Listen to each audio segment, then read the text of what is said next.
কমলাগাঁও সুজারি গ্রাম পঞ্চায়েতের প্রধানের অপসারণ চেয়ে ব্লক সমষ্টি উন্নয়ন আধিকারিকের কাছে ডেপুটেশন দেওয়া হয়। বিডিও অফিস চত্বরে আজ মিছিল করে আসেন কমলাগাঁও সুজারি গ্রাম পঞ্চায়েতের তৃণমূল কংগ্রেসের অঞ্চল কমিটির সদস্যরা। অঞ্চল কমিটির কনভেনার আব্দুল সাত্তার নেতৃত্বে আজকের এই ডেপুটেশন দেন। উপস্থিত ছিলেন ব্লক তৃণমূল কংগ্রেসের সহ সভাপতি কামাল উদ্দিন সহ অঞ্চল কমিটির কনভেনার আব্দুল সাত্তার সহ বিভিন্ন নেতৃত্ব। আব্দুল সাত্তার বলেন, সুজারি গ্রাম পঞ্চায়েতের প্রধান আসছেন না, পঞ্চায়েত অফিসে আসছেন না, যার ফলে সাধারণ মানুষ অসুবিধার মধ্যে পড়ছেন। তাই বিডিওর কাছে দ্বারস্থ হয়েছি এবং উপপ্রধানকে চার্জ হ্যান্ডওভার করা হোক। অপরদিকে কামাল উদ্দিন ইসলামপুর ব্লক তৃণমূল কংগ্রেসের সহ সভাপতি, তিনি বলেন, আমরা এই প্রধানের অপসারণ চাইছি। তিনি পঞ্চায়েতে আসছেন না, যার ফলে সাধারণ মানুষ অসুবিধা হচ্ছে এবং তাই ব্লক প্রশাসনের কাছে দ্বারস্থ হয়েছি তার অপসারণের জন্য। যদি না হয় তাহলে বৃহত্তর আন্দোলনে যাব। ডেপুটেশন আজকে আমাদের যে আমরা সুজালি গ্রাম পঞ্চায়েত থেকে গত 2023 পঞ্চায়েত নির্বাচন, তারপরে আমাদের যে প্রধান নুরি বেগম সে পঞ্চায়েত আসে না, সেই জন্য আমাদের সুজালি অঞ্চলের সাধারণ জনগণ অসুবিধাই আছে যে কোনো পঞ্চায়েতের কোনো কাজ হচ্ছে না, জনগণের কাজ হচ্ছে না। এর আগে আমরা একটা ইনাকে কমপ্লেন করেছি বিডিও সাহেবকে, উনি বলছে যে আমি ওনাকে শোকজ করেছিলাম, সেই শোকজ যে উনি জবাব দিয়েছে সেটাতে সন্তুষ্ট নয় আমার বিডিও সাহেব। ইনি পুলিশকে জানকারি অলরেডি দিয়ে দিয়েছে। তারপরে আজকে আবার সুজালি পঞ্চায়েত থেকে 1 থেকে 150 মানুষ আমরা এসেছি যে ডেপুটেশন দেওয়ার জন্য, যে সেই প্রধানের কেউ মুখ দেখতে চায় না এবং আমাদের যে উপপ্রধান আছে তাকে চার্জ হ্যান্ডওভার করা হোক, সেই দাবি নিয়ে আমরা আজকে ইসলামপুর বিডিও সাহেবের কাছে এসেছি। উনি আশা দিল আজকে ওনাকে চিঠি করবে, চিঠি করার পর বলল যে অতি শীঘ্রই তাড়াতাড়ি আমরা সেটা ব্যবস্থা করে দিব। যে যেহেতু প্রধান আমাদের পঞ্চায়েতে আসে না, তো আমরা নিশ্চয়ই এই কাজটা আপনাদের পঞ্চায়েতের জনগণের জন্য আমরা করব।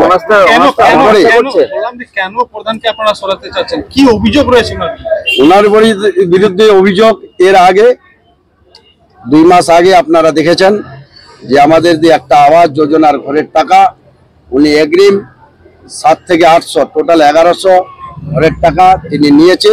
তার মধ্যে 161টা ঘরের টাকা উনি রিফান্ড করেছে।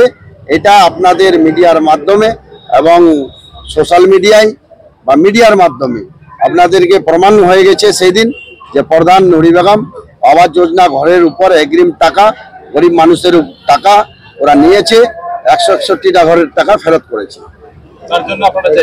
হ্যাঁ, অবশ্যই তার জন্য। তারপরে মানুষের আরো অনেক ক্ষতি করেছে, সেগুলা বলবো না এখন। যেটা গভর্নমেন্টের যেটা আমাদের সুবিধা দরকার, সেটার জন্য আমরা বিডিও সাহেবকে বলছি যে আপনি অতি শীঘ্রই আমাদের প্রধানশিপটাকে এনাকে খারিজ করে নতুন করে আমরা প্রধান গঠন করতে চাই। এখন তো আবাস যোজনার ঘরের আবাস যোজনা ঘরের চলছে, সেটার জন্য কি টাকা নিতে হবে না গরিব মানুষকে? সেটা আমাদের গভর্নমেন্ট দিচ্ছে না। চলছে ইনকোয়ারি চলছে, ইনকোয়ারি চলছে তো কি টাকা নিতে হবে, তারপরে ইনকোয়ারি হবে? কোনটা সংবিধানে লেখা আছে? না, এখন কেন টাকা নিবে? এখন কোনো টাকা নিবে? সুজালি অঞ্চলে যে টাকা নিবে সে বাড়িতে বসে থাকবে। এখন কোনো টাকা এরকম কোনো চলবে না সুজালিতে।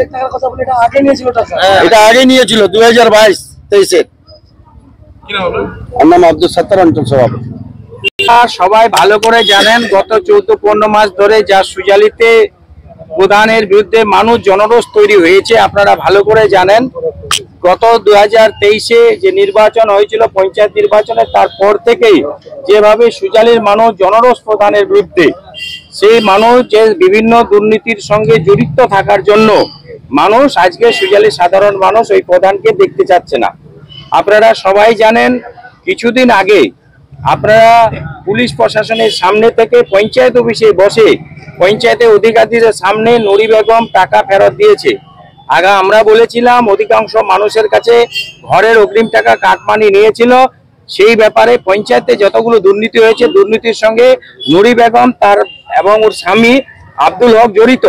আমরা আব্দুল হককে কিছুদিন আগেই আমরা পার্টি থেকে বহিষ্কার, পার্টি থেকে ওকে সাসপেন্ড করে আবার ওকে ছেড়ে দিয়েছি। উনি আমাদের দলের সঙ্গে কেউ নেই আব্দুল হক। নুরি বেগমকে আমাদের দল থেকে দলগত হিসাবে আমরা 2-3 মাস আগে তাকে শোকজ করা হয়েছিল। শোকজে উত্তর দিয়ে শোকজ সন্তুষ্ট নাই, আমরা পুনরায় ইসলামপুর ব্লক তৃণমূল কংগ্রেস কমিটি বসে তাকে আমরা শোকজ করেছি পার্টি থেকে এবং বহিষ্কারও করেছি। এই পরিপ্রেক্ষিতে থেকে গেল আইনি ব্যাপার। পঞ্চায়েত নির্বাচনে কিছু আইনি সমস্যা আছে, সেগুলো আমরা বারবার বিডিও ম্যাডামকে বলেছি। আপনি দেখেন যে জনপ্রতিনিধি প্রধান 1 বছর ধরে 14 মাস ধরে পঞ্চায়েত অফিসে আসতে পারে না, পঞ্চায়েতের মানুষের সাধারণ উন্নয়নের কাজে রেসিডেন্সি সার্টিফিকেট পাচ্ছে না, মানুষের সমস্যার সমাধানগুলো করতে পারছে না, মানুষের সমাধানগুলো ও শুনতে পাচ্ছে না, পঞ্চায়েতে আসতে পারছে না, কিভাবে কাজ চলছে না চলছে কিছু নেই, বাড়িতে বসে আছে। এই জন্য সাধারণ মানুষ জনরোষে ক্ষোভে পড়ে গেছে। আমরা এই প্রধানের অবসারণ চাচ্ছি। দেখেন মেজরিটি পার্সেন্ট 27 জন মেম্বারের মধ্যে আমাদের সঙ্গে 22 জন। তার আগে গত পঞ্চায়েত নির্বাচনে ভোট হয়েছিল হয়নি আপনারা জানেন, 5 জন মেম্বার ওর সঙ্গে আছে, 22 জন আমাদের সঙ্গে আছে। সেই 22 জন মেম্বার সংখ্যানুপাতে মানতে হবে, কিন্তু কিছু আইনি ব্যবস্থা আছে সেটা আমরা দেখছি। আগামী ভিডিও ম্যাডাম আজকে আশ্বাস দিলেন উনি আইনি যেগুলো প্রস্তুতি নেওয়ার তিনি নিয়েছে, পুলিশকেও জানিয়েছে। আশা করি আজকালের মধ্যে তাকে একটা সাসপেন্ড লেটার বা শোকজ লেটার পাঠাবে ভিডিও ম্যাডাম।